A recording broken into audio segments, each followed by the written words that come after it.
Kaip išreikšti abipusį veiksmą arba santykį?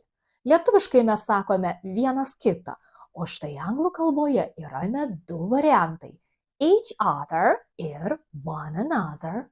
Pavyzdžiui, they love each other.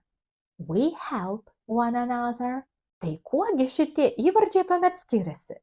Iš tikrųjų, šiuolaikinėje anglų kalboje abudu variantai yra beveik identiški, tačiau tradicinėje gramatikoje mes visgi surastume keletą skirtumų tarp each other ir one another. Pirmiausia, tai būtų stilistinis skirtumas.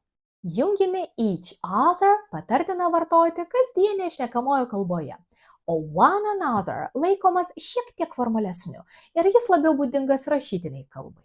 Palyginkite. We text each other every day. Citizens should respect one another. Kitas skirtumas priklauso nuo dalyvių skaičiaus. Įvardis each other skamba natūraliau, kai kalbama apie du dalyvius.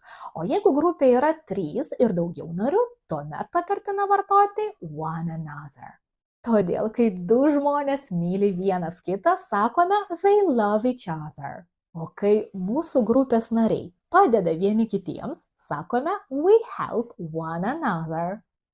O ar žinote beje, kaip angliškai pasakyti vienas kito? Tai yra sudaryti kilmininko arba savybinį linksnį. Pridėkite tiesiog junginio gale apostrofą ir s, kad gautumėte formas each others ir one anothers. Pavyzdžiui, kaip angliškai pasakytumėme, kad jie patikrino vienas kito darbą. They checked each other's work arba they checked one another's work. Namų darbams išverskite į anglų kalbos sakinį, mes galime dėvėti vienas kito rūbus. Lauksiu jūsų sakinių komentaruose.